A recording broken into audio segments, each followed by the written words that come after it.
नमस्कार। India debate में आप सबका स्वागत है। आज रविवार है और हम उम्मीद करते हैं कि आप घर पर छुट्टी मना रहे होंगे, स्वस्थ होंगे।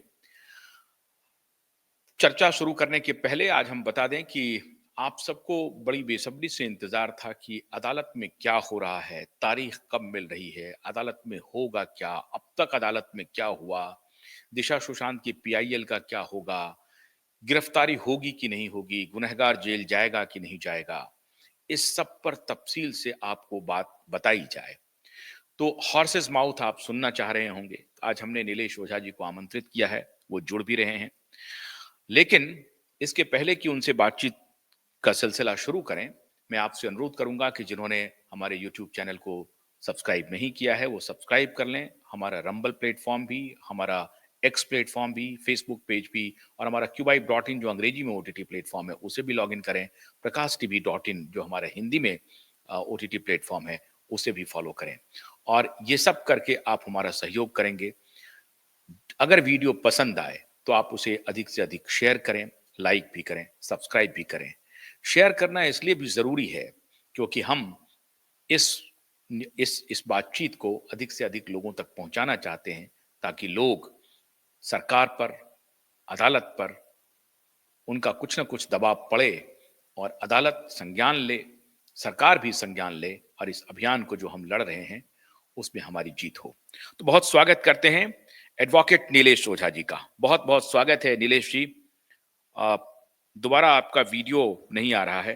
हाँ, आ गया। नमस्कार। अभी नमस्कार नीलेश जी, नमस्कार। बहुत सारे लोगों की ये नमस्ते। नमस्ते प्रतिक्रिया आ रही थी, अब तक अदालत में क्या हुआ और अब आगे अदालत में क्या होगा। बिना वक्त बताए आप अपने दर्शकों को बताएं तो मेहरबानी होगी।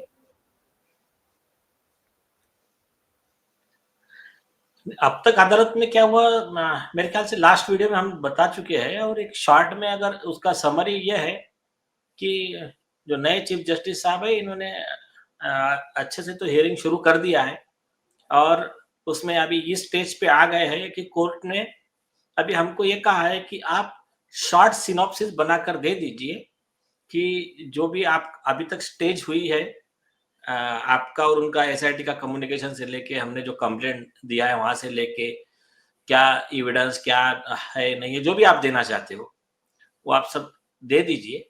तो उसको वो सब तैयार करके 2 हफ्ते में देने को बोला था। 2 हफ्ते भी 3 हफ्ते हो गए, लेकिन लास्ट वीक चीफ जस्टिस साहब 1 वीक के लिए बॉम्बे हाई कोर्ट के ही नागपुर बेंच पे गए थे, उनका उधर असाइनमेंट था। तो 27 तारीख का अपना मैटर उस दिन नहीं आया। अभी आने वाली वीक में रजिस्ट्री की तरफ से उसकी एक डेट दी जाएगी, उस दिन वो मैटर आएगा। ये इसका इन सब्सटेंस कोर्ट का अपडेट है। तो कब तक डेट तारीख मिलने की उम्मीद है? लास्ट टाइम जो हुआ मैंने तो अभी बता दिया कि जो कोर्ट ने हमको मांगा है उसका एक शॉर्ट सिनॉप्सिस, सारे अवेलेबल मटेरियल्स और उसके लीगल पोजीशन और what we expect from the court and what is the jurisdiction of the court. Court के कितने अधिकार है, कहाँ तक कोर्ट ऑर्डर दे सकता है, उसके केस लॉ वगैरह के साथ में। और वो हमारे जैसा लास्ट टाइम बताया था कि एडवोकेट घनश्याम उपाध्याय जी है और अदर टीम, वो सब उनका ऑलमोस्ट प्रिपरेशन हो चुका है। और उसमें अगर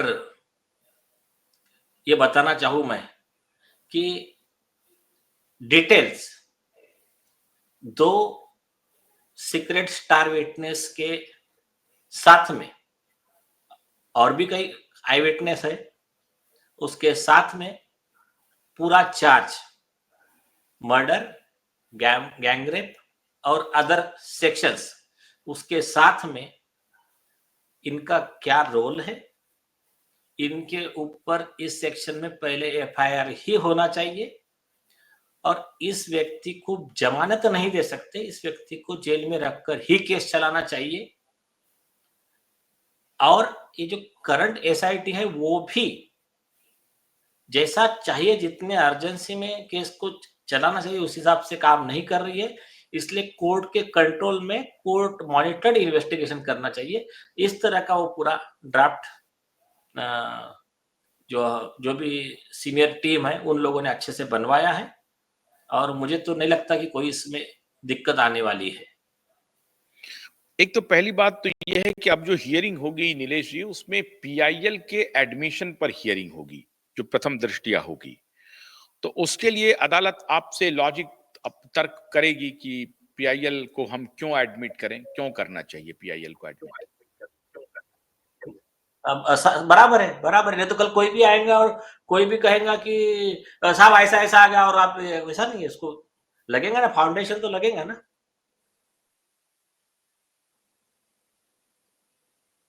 नहीं तो एडमिशन कैसे, हम क्यों एडमिशन करें? अगर अदालत आपसे ये पूछेगी तो इसका क्या डिफेंस आप देंगे? हाँ, तो अभी देखिए, एक बात मैं पूरे एसएसआर वॉरियर्स को और दर्शकों को इतना बताता हूँ, हर चीज एक्सपेक्ट ना करें। उसके दो रीजन है कि कुछ चीजें जो है हम आपको बता नहीं सकते, इससे या तो अक्यूज अलर्ट हो जाएंगे या तो उस व्यक्ति को, उस विटनेस को, उनकी जान को धोखा भी हो सकता है। इस केस से रिलेटेड 10 से ज्यादा लोगों की मौतें हो चुकी है और सुशांत सिंह राजपूत की डेथ का जो सबसे पहला रीजन जो कहा गया है बहुत जिम्मेदार लोगों ने कि वो यही है कि दिशा सालियान के केस में वो खुलासा करने वाले थे, बहुत बड़ा प्रेस कॉन्फ्रेंस लेने वाले थे, यही कारण बना उनकी मौत का, मर्डर का। तो इसलिए सब बातें हम यहां नहीं बताएंगे, लेकिन बेसिक चीजें मैं बताता हूं कि वो सफिशिएंट है कॉमन मैन के लिए। पहली चीज, किसी भी केस में प्राइमा फैसी क्या लगता है, और एक पूरी बात सुन लीजिए, ये जो तथाकथित दो चार लोग आते हैं और उनका एकदम सिस्टमैटिक नैरेटिव चलाते हैं, जैसा कि अभी ठीक है मैं नाम लेना नहीं चाहता, कि अरे इसमें लोकस क्या है, इसमें दिशा के फैमिली वाले तो नहीं चाह रहे ये केस आगे बढ़े।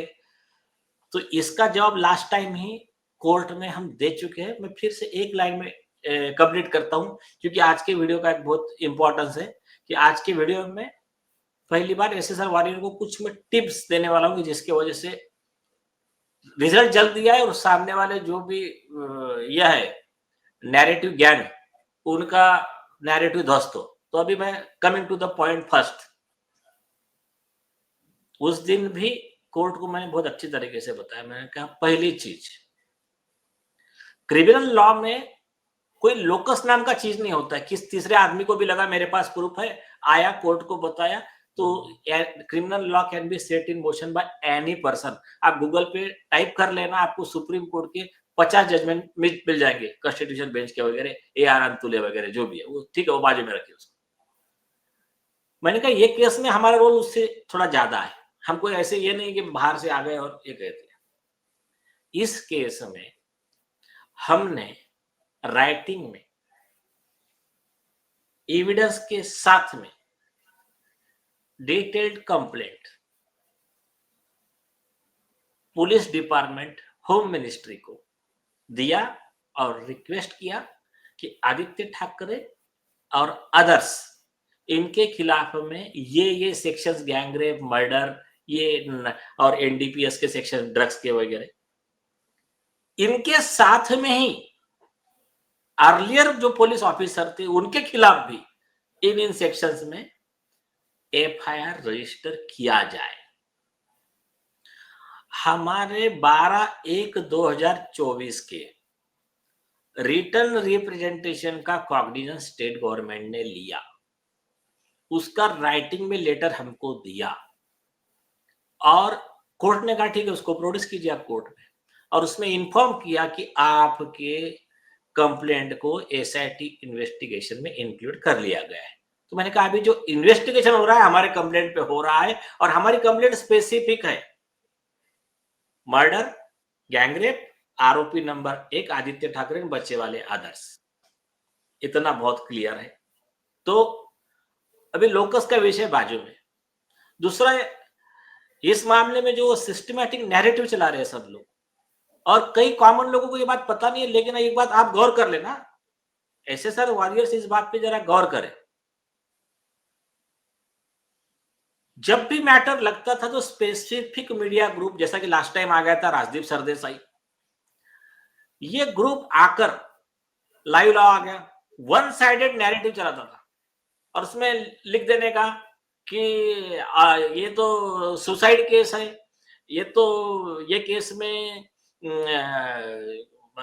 आदित्य को ऑलरेडी क्लीन चिट दी जा चुकी है, ये केस में दिशा के फैमिली वाले लोग नॉट इंटरेस्टेड इन परस्यूइंग, इस तरह की जो भी बिट लेके जो चला देने की। अब क्या होता है, नॉर्मली इनका जो एक्सपेक्टेशन है कि कॉमन मैन के मन में, ये जो विटनेसेस है उनके मन में, और इवन कई हद तक जजेस के मन में भी थोड़ा सा एक डाउट क्रिएट कर देने का कि नहीं यार, ये जो कंप्लेंट है ना, ये थोड़ा सा ऐसा है वैसा जो भी है। अब हुआ क्या, हमने उठा के पहला केस फाइल किया राजदीप सरदेसाई, इंडिया टुडे और अदर एक दो चार मीडिया जो है उनके खिलाफ में। इवन लाइव लॉ के खिलाफ में भी हमने एक दूसरे एक मैटर में कंटेम्प्ट पिटीशन फाइल किया है और उसको भी एक 10,000 करोड़ का नोटिस दिया है। अब हुआ क्या, इस बार आपने देखा होगा लाइव लॉ ने उस दिन जो हियरिंग हुई उसकी कोई न्यूज नहीं पब्लिश किया है, तो इससे उनका डिसऑनेस्टी मालूम पड़ गया। तो ये जरा इस पे गौर कीजिए आप। अब टाइम्स ऑफ इंडिया बोलो, अदर लोगों ने, जैसा मैंने उस दिन कोर्ट में पॉइंट आउट किया, मैंने कहा कि जब सीबीआई स्पेसिफिक कह रहा है कि हमने मर्डर का एंगल सुशांत सिंह राजपूत के केस में रूल आउट नहीं किया है और हमने दिशा सालियान के केस में कोई कंक्लूजन नहीं दिया है, और एसआईटी ने हमारे पीआईएल के बाद में केस को रीओपन किया है, ऐसे कंडीशन में ये मीडिया इसको सुसाइड कैसे कह सकता है? तो ये सिस्टमैटिक प्लान है, पहले इनके ऊपर आप कंटेम्प्ट का एक्शन लीजिए। ये जिससे बताया, अभी मीडिया वालों की लैंग्वेज बदल गई। अभी टाइम्स ऑफ इंडिया ने, जैसा कि आपको मालूम है, टाइम्स ऑफ इंडिया ने उसके हार्ड कॉपी में ये न्यूज पब्लिश नहीं किया, सॉफ्ट कॉपी में किया, लेकिन जो ऑनलाइन पोर्टल है उसमें इस बार एकदम बैलेंस्ड किया है। मतलब लास्ट टाइम जो नैरेटिव चलता था इनका कि ये सुसाइड था, ये था, कि ताकि इस केस को पब्लिक का मोमेंटम ना मिले, लोग कंफ्यूज हो जाए, एसएसआर का जो वॉरियर्स का जो कैंपेन है या फिर उनका जो भी मेहनत है उसको, मतलब उनको समझाना पड़े कॉमन मैन को, तो उनकी एनर्जी इसमें ही वेस्ट हो। ये जो इनका सिनिस्टर अल्टीरियर मोटिव चलता था, इसको हमने तोड़ा। और सब लोग एक बात गौर करेंगे, हमारा सब चल रहा था, ये कभी इतने सीरियस सीरियस चीजें हुई, सुप्रीम कोर्ट में मैटर गया, सीबीआई को इन्वेस्टिगेशन किया सुशांत सिंह राजपूत का, सब हुआ, इवन हमने पीआईएल फाइल की, कोई सामने नहीं आया था। जिस दिन हमने राजदीप सरदेसाई के खिलाफ में कंटेम्प्ट पिटीशन फाइल किया, उस दिन तुरंत में एकदम 2-4-5 दिन के अंदर आदित्य ठाकरे आता है, इंटरवेंशन एप्लीकेशन फाइल करता है। तो आप ये लोग समझ लीजिए कि जो रिया चक्रवर्ती और सरदेसाई के खिलाफ का कंटेम्प्ट पिटीशन, ये था ट्रिगर आदित्य ठाकरे को कोर्ट में इंटरव्यू फाइल करने के लिए। तो आपको समझ में आ गया होगा कि जो रहता है ना, एक राजा की जान एक तोते में है, तो राजा बोलो या राक्षस बोलो, तो कौन राक्षस है और उसका तोता कौन है, इस बारे में कॉमन मैन को अभी, और खास करके एसएसआर वाले को समझ में आ गया है कि कौन से व्यक्ति की दुखती नस कहां पर है। तो ये सबसे पहला, अगर एसएसआर वॉरियर अगर एक काम करना चाहे तो पहले लीजिए मीडिया को, जिन्होंने जिन्होंने इस केस में वर्ड सुसाइड यूज किया है, उनको यही 4 पॉइंट लिखकर ट्विटर पे, फेसबुक पे, इंस्टाग्राम पे उनको टैग कीजिए और उनको सवाल पूछना चालू कीजिए। या उनको क्रिटिसाइज कीजिए, उनको कंडेम कीजिए, लेकिन ऐसा प्लान करके सिस्टमैटिक टारगेट करने का। आज लाइव लॉ को लिया तो लाइव लॉ को ही पूरा करने का, आज टाइम्स ऑफ इंडिया की बारी, आज इसकी बारी, तो आप वैसा सिस्टमैटिक कीजिए। फिर देखना इसमें बहुत जल्दी और बहुत आसानी से ये न्याय मिलने का हमारा रास्ता और आसान हो जाएगा। ये एक तो जब पॉइंट है। आपने नोटिस दिया राजदीप सरदेसाई अभी को आते हैं दूसरे इंपॉर्टेंट पॉइंट पे। टाइम्स ऑफ इंडिया को, अच्छा ठीक, बोलिए। एक बहुत इंपॉर्टेंट डेवलपमेंट हुई उस दिन, आपने बताया। उस दिन आपने किशोर तिवारी जी का जो इंटरव्यू लिया है। हाँ, हाँ, ठीक, ठीक। तो आपने जो किशोर तिवारी जी का जो इंटरव्यू लिया, अभी उनके आपका इंटरव्यू हाँ अभी आ रही है? हाँ, आ रही है, बोलिए। हाँ, तो आपने जो किशोर तिवारी जी का जो इंटरव्यू लिया, तो आपके चैनल के अलावा उन्होंने कई और मेन स्ट्रीम मीडिया को इंटरव्यू दिया है। तो आपका चैनल और अदर इंटरव्यू, इसका समरी क्या है 2 लाइन का, जो मतलब क्या क्या दर्शाता है पता है क्या? कि जब नेचर चाहता है, जब लोगों की आह लगती है ना, तो फिर किस तरह से ये होता है। हाँ, एक बात मैं और बता दूं, इस केस में बाय गॉड्स ग्रेस ये भी नैरेटिव बहुत मतलब ये एसएसआर वॉरियर ये बात और समझ ले कि ये नैरेटिव से बिल्कुल डिस्करेज होने की जरूरत नहीं है कि अरे इतना दिन हो गया है, इसमें तो अभी एविडेंस डिस्ट्रॉय हो गए होंगे, इसमें तो कुछ नहीं है। आई विटनेस से लेके बाकी की चीजें, एविडेंस वगैरह सब अवेलेबल है, कोई चिंता करने की जरूरत नहीं है। और बाकी छोड़ दीजिए, कुछ बातें मैं नहीं बता रहा हूँ, जानबूझ के नहीं बता रहा हूँ। नितेश राणे जी तो बार बार कह रहे हैं मुझे बुलाओ, सीनियर ऑफिसर बैठाओ, मैं पेन ड्राइव दे देता हूं। ये एक, चलो ठीक है। Coming to the next point,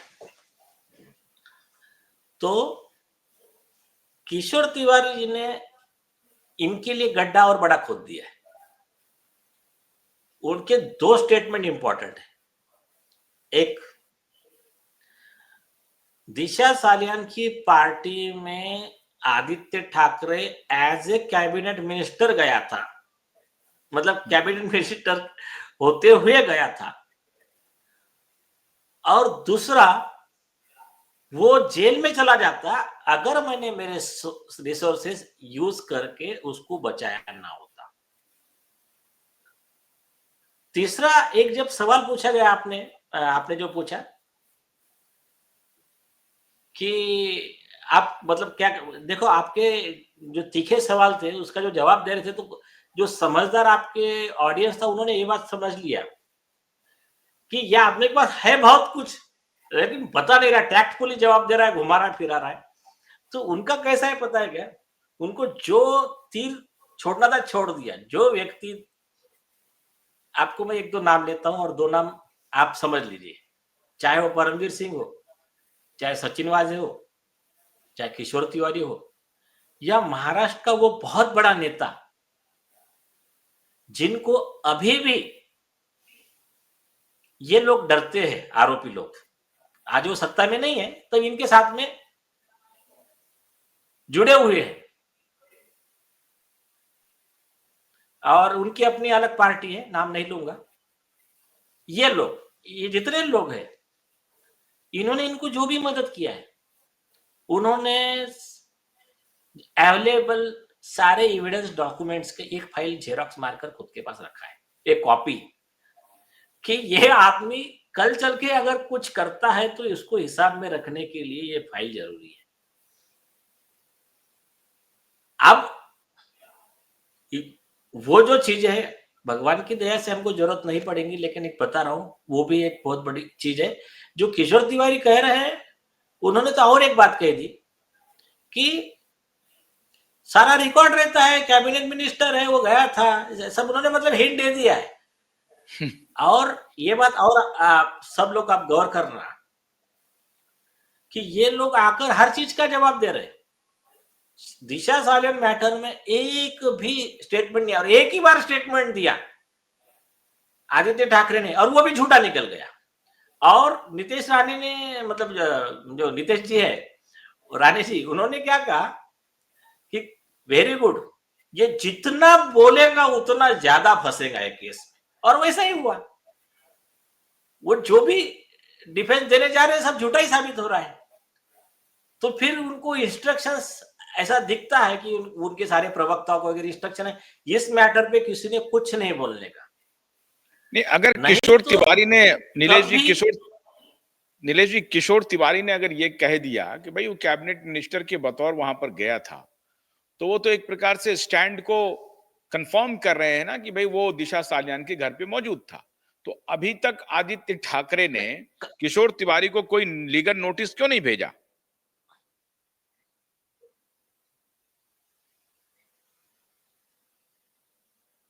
नहीं नहीं, वो अभी आ रही है आवाज क्लियर? हाँ, आ रही है। हाँ, किशोर तिवारी का जवाब वो नहीं दे सकते हैं। ये तो छोड़ दीजिए, नीतीश जी रानी ने क्या कहा, तू मर्डरर है, तू रेपिस्ट है, तू बच्चों का मतलब सेक्सुअल अब्यूज करने वाला पीडोफेलिक है। उन्होंने ये भी कहा कि इसके खिलाफ में चिल्ड्रंस कमीशन में 4 पेरेंट्स के कंप्लेंट पेंडिंग है, उनके बच्चों के साथ जो भी इन्होंने सेक्सुअल अब्यूज या जो भी किया है। आज तक ये मैटर पे उनको कोई नोटिस नहीं दिया उन्होंने। ये छोड़िए, पिटिशनर जो है अपने रशीद खान पठान साहब, इन्होंने इन्होंने आदित्य ठाकरे को 19,750 करोड़ रुपए का नोटिस दिया पूरे एसोसिएशन की तरफ से, supreme court and high court litigants association. Notice legally serve हो गया, लीगल नोटिस है, रजिस्टर्ड कोर्ट से सर्व हुआ है आदित्य ठाकरे एंड अदर्स को, उसकी रिसीव्ड अपने पास है। 1.5 साल से जवाब नहीं दे पा रहे हैं वो। तो ये छोड़ दीजिए, उनके पास कुछ है नहीं। उनका जो भी चल रहा है सिर्फ 2 चीजों की वजह से, एसआईटी स्लो जा रही है, और जो एक आई विटनेस है जिसका हमने नेशनल इन्वेस्टिगेशन एजेंसी को भी दे चुके हैं सब, उसने क्लियर कहा है कि कुछ पुलिस अधिकारी ड्रग्स के बिजनेस में, सीनियर पुलिस अधिकारी आदित्य ठाकरे के साथ में इन्वॉल्व है, और इसी रीजन से वो लोग मिलकर इसको बचा रहे हैं। पुलिस डिपार्टमेंट के कुछ नालायक अधिकारियों ने इनको हेल्प किया है बचने में, ये उसका स्टेटमेंट है। और वो सील्ड कवर में वो जाने वाला है चीफ जस्टिस के पास, उस दिन डिटेल स्टेटमेंट है। कई चीजें ऐसी है कि वो मतलब वो खुद इनके साथ में रह चुका है, आदित्य ठाकरे के साथ में इनका पूरा काला चिट्ठा उसके पास है, खुद आई विटनेस है। उसका भी मर्डर करने, उसको सुसाइड दिखाने का भी प्लान था, उसने पूरा डिटेल दिया है। वो पूरा उसका डिटेल स्टेटमेंट सील्ड कवर में चीफ जस्टिस के पास देने वाले उपाध्याय जी ने उसको पूरा सिस्टमैटिक ड्राफ्ट किया है। हाँ, अब एक इंपॉर्टेंट बात है, बहुत सारे लोग ये कहते हैं कि इस केस में कुछ नहीं होगा, प्रधानमंत्री बचा रहे हैं, गृह मंत्री बचा रहे हैं। मुझे तो कोई लगता नहीं है कि प्रधानमंत्री और गृह मंत्री उनको बचाएंगे। तो ये बात तो ज्यादा समझ में आ रही है कि पुलिस वाले लोग उसको डेविएट करने में लगे हुए हैं, पर्सनल रिलेशन से कुछ मैनेज कर रहे होंगे। आपको लगता है कि प्रधानमंत्री और गृह मंत्री इस केस में खुद को इन्वॉल्व करेंगे और बाला साहब ठाकरे के पोते होने के नाते उनको बचाने की कोशिश करेंगे? नहीं, पॉलिटिकली विषय में मैं कमेंट नहीं करना चाहूंगा, लेकिन लेकिन ये ख्याल में रखिए कि इसी गवर्नमेंट ने, देवेंद्र फडणवीस साहब ने केस को रीओपन भी किया है, और इसी गवर्नमेंट ने एसआईटी भी कंस्टिट्यूट की है। तो ये बात और है, जो भी फैक्टर्स है उस पर आज नहीं बोलूंगा मैं, आराम से बोलेंगे। और अच्छा, एक बात बस खाली इतना से बताइए, ख्याल रखना। किशोर तिवारी ने जो कहा है कि ये कैबिनेट मिनिस्टर के बतौर गए हैं और ये सारी बातें रजिस्टर में रिकॉर्ड हैं, तो ये तो एक ऐसा प्रूफ है जो नितेश हाँ, राणे के जो डिजिटल या मोबाइल लोकेशन है उससे भी अधिक है, क्योंकि ये सरकारी रिकॉर्ड में है कि मूवमेंट क्या हो रहा है कैबिनेट मिनिस्टर का, कहां कहां जा रहा है। है ना, है। तो इससे फिर अरे बचने के कोई चांस? ये भी है, इसके अलावा और ज़्यादा स्ट्रॉन्ग एविडेंस है। कई विट नहीं, नहीं, बचने का कोई चांस मेरे हिसाब से बिल्कुल नहीं है। मटेरियल अवेलेबल ऑन रिकॉर्ड जो है, आप इसको भूल जाइए, एफआईआर और ट्रायल, कन्विक्शन और सजा के लिए सफिशिएंट एविडेंस अवेलेबल है। ये आप वर्ड मार्क करके रखिए। जो सीनियर टीम लगी है उन्होंने बहुत सिस्टमैटिक तरीके से बनाया है। 2 स्टार आई विटनेस, सीक्रेट आई विटनेस, उनके भी नाम सील्ड कवर में चीफ जस्टिस को दिए जाएंगे। उसके अलावा एक की टेस्टिमोनी जो है वो भी दी जा रही है। पॉसिबल हो तो दूसरे की भी टेस्टिमोनी चीफ जस्टिस को दी जाएंगी। कोर्ट से ये रिक्वेस्ट है कि आप आपके कंट्रोल में इन्वेस्टिगेशन लीजिए और इस केस की सुनवाई थोड़ा महाराष्ट्र में तकलीफ जाने वाली है। ये लोगों की गुंडागर्दी ज्यादा रहती है। ये लोग विटनेस पे हमला करना वगैरह, इसका पूरा रिकॉर्ड निकाल कर दिया है कोर्ट में कि ये जो है ना गुंडा एलिमेंट जैसे है, एकदम जिसको बोलते हैं, जैसा अभी संजय राउत है, वो हरामखोर कंगना राणा, ऐसा वर्ड बोलेगा, लेडीज को ऐसे वर्ड बोलेगा, बोलेगा उस पर हम हमला करेंगे, मारेंगे, ये करेंगे, वो करेंगे। तो फिर कोर्ट ने अपने ऑर्डर में लिखा कि ये शोभा नहीं देती है भाषा किसी सांसद को। तो ये ऐसी कई कई फैक्टर्स है। तो हमने जो रिक्वेस्ट किया कि सरकार की जिम्मेदारी है, सरकार ये इंश्योर करे कि सरकार जाके एक अर्जी लगाए सुप्रीम कोर्ट में, ये एसआईटी, कि इस मैटर का इन्वेस्टिगेशन और ट्रायल जो है वो दिल्ली, यूपी या और भी कोई स्टेट में हो, जहां फेयर और मतलब कंड्यूसिव, मतलब इसको ये बोले कि नो फियर वाला ऐसा एटमॉस्फेयर हो। तो ये जिम्मेदारी सरकार की है, क्योंकि बंबई में या अगर मतलब महाराष्ट्र में इनके खिलाफ का ट्रायल में दिक्कत आ सकती है, ऐसा ही पिटिशनर का कहना है। तो इसमें ये भी रिक्वेस्ट की गई है ताकि फेयर ट्रायल हो, विटनेस खुलकर सामने आए और फिर उसमें जो भी है दूध का दूध पानी का पानी हो जाए ना। देखो कोर्ट उठाकर, मैं एक बहुत सिंपल चीज बताता हूँ।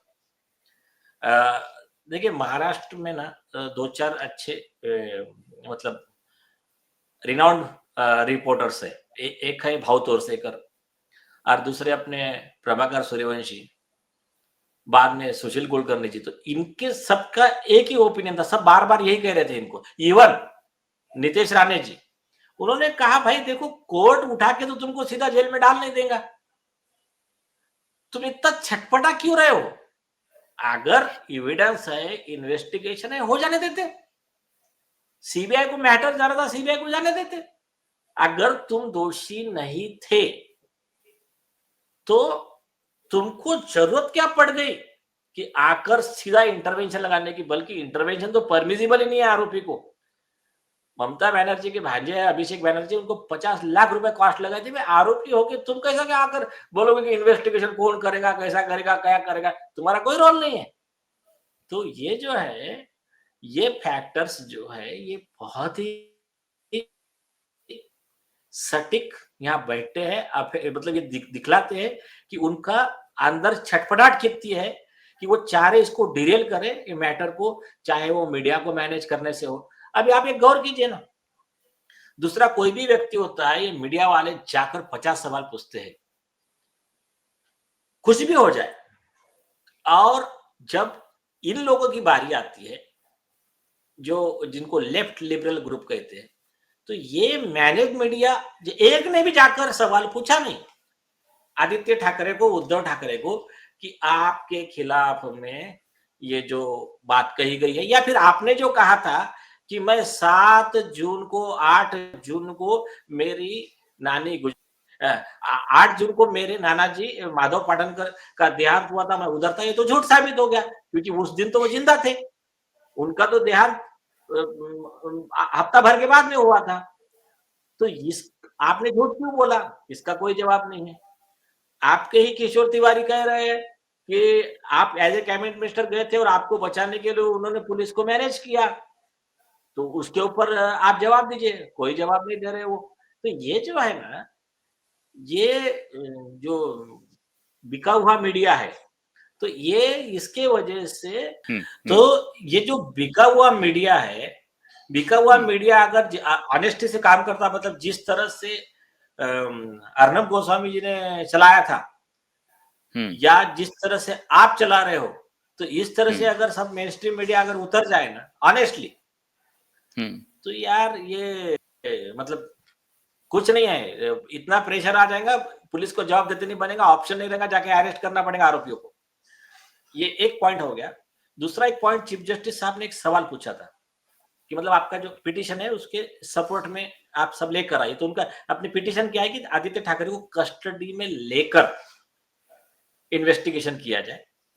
तो इसके ऊपर भी रिलेवेंट केस लॉ वगैरह सब मतलब रेडी कर चुके हैं उपाध्याय जी वगैरह, तनवीर निजाम है, विजय कुर्ले है, ईश्वरलाल अग्रवाल है, तो ऐसी जो भी अपनी पूरी टीम है, पार्थो जी है, तो ये सब लोग अपने अपने अच्छा लीगल पूरा टीम, प्रेसिडेंट केस लॉ वगैरह लेकर सब रेडी है। सुप्रीम कोर्ट का एक जजमेंट है, उसके बेस पे बॉम्बे हाईकोर्ट के डिवीजन बेंच ने एक जजमेंट दिया है मंगेश चौहान का 2020 का। वो क्या कहता है कि एखादा आरोपी है, वो समाज में घूम रहा है, इसका मतलब ये सोशल पोल्यूशन है, समाज ये अफोर्ड नहीं कर सकता। तो यहाँ तो जिस व्यक्ति के खिलाफ gangrape, murder, tampering of evidence, drugs, मतलब और चाइल्ड का जो ये है, चाइल्ड अब्यूज, चाइल्ड ट्रैफिकिंग, ऐसे सीरियस आरोप लगे हैं, वो आदमी आज भी समाज में घूम रहा है।